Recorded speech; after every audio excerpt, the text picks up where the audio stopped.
That was some really nice playing. What are some of your guitar influences? It's obvious you've been playing a long time.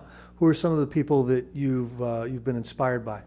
Well, I listened quite a bit as a young child to John Denver, believe it or not. That's what I got my start listening to John Denver. And not to say that he was the greatest guitar influence, but he was the first person that I ever saw play a guitar, and I thought that was just fantastic. And my mom was a very good influence on me. I had a friend who played the violin. I wanted to play the violin really bad, and she said, how about you play the guitar instead? And I think maybe in a sense it may have been self-serving because she didn't want to hear me scratching away and sawing at the violin. But once she got me that guitar, I just knew that that's what I wanted to do. So as far as my other influences later on, I listened to a lot of Jeff Beck. One of my influences now, though I would never ever be able to play like this guy, his name's Alan Holdsworth. Fantastic guitar player, fantastic player. And there are other instrumentalists beside guitarists that I listen to, and they shall remain nameless for purposes of this interview. Okay, that's great. Now you've got a banjo in your hand, which is kind of scaring me. What can you tell us about this one? Well, I was actually born and raised in New York and not in anywhere in the South or in the Appalachians, so you really don't have to worry about me and a banjo. But in any event, this banjo, again, was made from recycled materials, and the instrument itself, I only recently finished it. The body of the instrument is made from mahogany flooring, the neck made from maple flooring, and the only part that I really had to spend a lot of money on, I had to spend $11 on this banjo head because I couldn't find anybody to give me one. So, and the dot markers, I forgot to tell you about them. The dot markers are made from nail polish. I drilled a hole and dropped some pearlescent nail polish into the hole, and lo and behold, I have dot markers. These are sheetrock screws, right? Yes, sir, they are, and those sheetrock screws happen to be holding this thing together. So if the wall board ever falls down, you'll know why, because I took out the sheetrock screws from the wall board. Okay, well, let's hear a tune on this special banjo.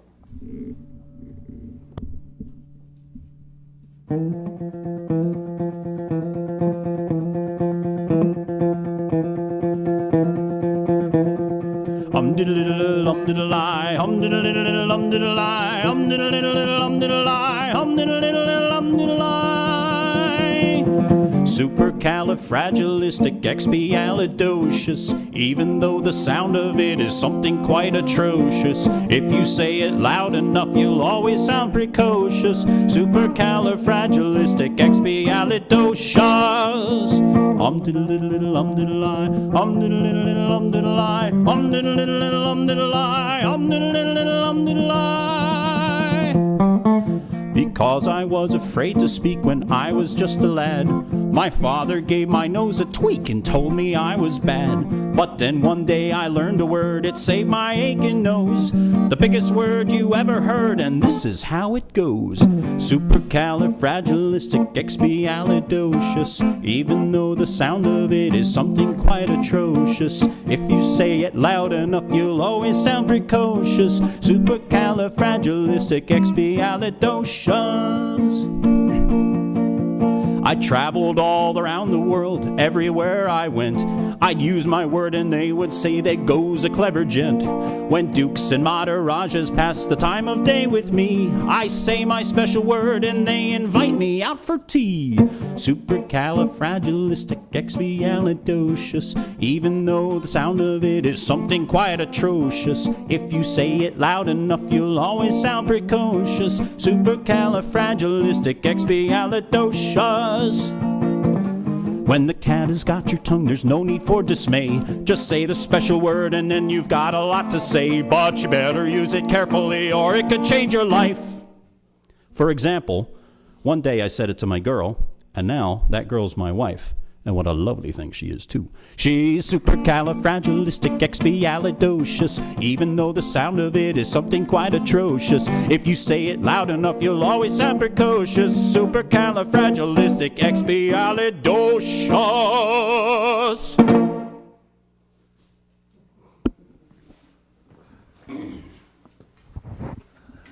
Excellent, excellent. That harkens back to days of Julie Andrews right there. She was the one that first sang that song, wasn't she? That was before she started dressing up as a man, yes. Okay. All right, we're putting the touch guitar back on. What are some of the styles of music? You were mentioning Alan Holdsworth before, and that's kind of jazz fusion. Are there other types of music that you listen to a lot? Other styles? Well, generally, when I'm listening to anything, it's talk radio, because I have so much music in my ears all day long. I like to just kind of chill out and not listen to a whole lot of music. When I do listen to music, it's generally jazz fusion, yeah. I'm a huge jazz fusion fan myself. Mentioning Alan Holdsworth, I've got everything he's ever done, plus 500 bootlegs. But there was a point in time where I would go out and watch him play a lot. And there was this time, I think it was the Stanhope House up in North Jersey, where he came out for like 3 encores, and I was sitting at the bar after the show, and he came down to have some beers sitting at the bar, and here I was on about 30 beers and really obnoxious, and I started asking him all these questions, and he wasn't in the mood to keep answering my questions. So he gets up off the bar and he starts heading toward me, and my wife at that time goes, "We got to get out of here," and dragged me out. I almost got in a fight with Alan Holdsworth, if you can imagine. Anyway, I digress. Let's hear another song on this touch guitar. Great.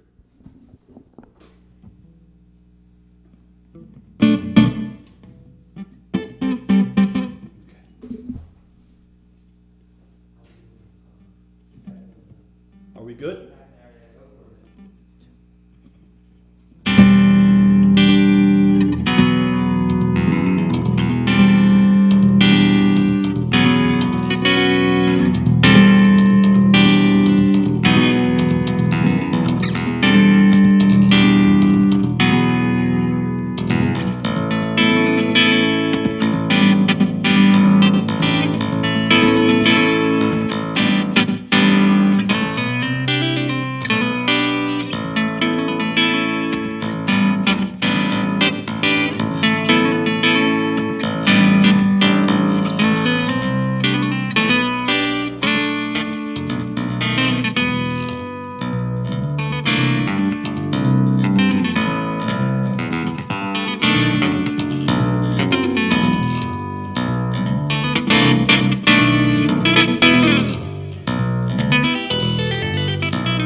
It's not the pale moon that excites me, that thrills and delights me, oh no. It's just the nearness of you. It isn't your sweet conversation that starts this sensation, oh no. It's just the nearness of you. When you're in my arms and I feel you so close to me, all my wildest dreams come true.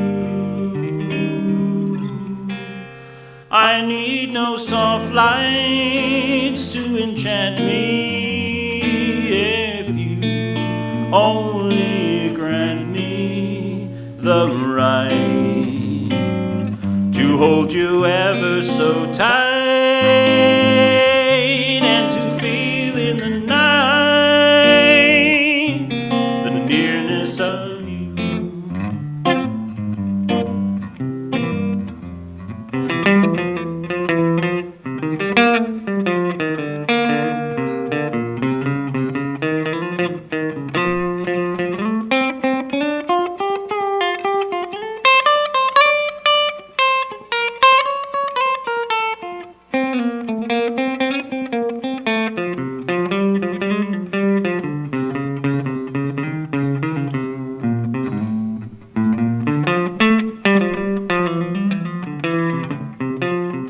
When you're in my arms and I feel you so close to me, all my wildest dreams come true.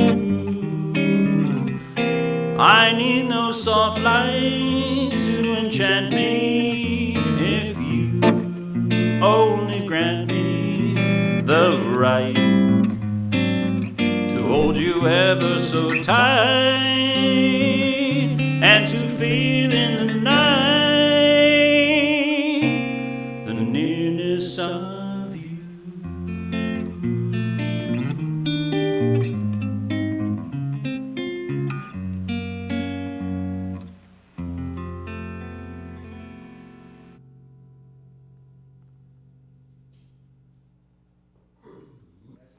Very pretty. Dirt, but no, that was very, very nice, Kevin. Very classic. Do you have any advice that you would give any would-be guitarists out there that are listening tonight? Quit now. That sounds like good advice. Actually, no. Practice, practice, practice. I never did. And my guitar teacher, as kind as he is to say so that I was a good student, I know that I didn't practice nearly as much as I should have. And to be honest, a kid today has the time. As an adult, I know so many things crowd in and take away that time that you would find to practice your instrument and hone your skills. And oftentimes I've heard the lament of my adult students, and they'll say something like, well, I didn't do it when I was a kid, and now I have the time as an adult, and I really want to get back into it. And then they find that they don't have the time to practice because of the concerns of this world. And so when you're a kid, put the Game Boy down. Don't play sports. Play the guitar. That's my advice. Don't study. Guitar first, schoolwork second. There you go. Tell us a little bit about your website, and definitely mention the address on the website for anybody that wants. It's a great website. I want anybody that's interested to be able to find it. Oh, great. I appreciate you saying so. And it's www.crappyguitar.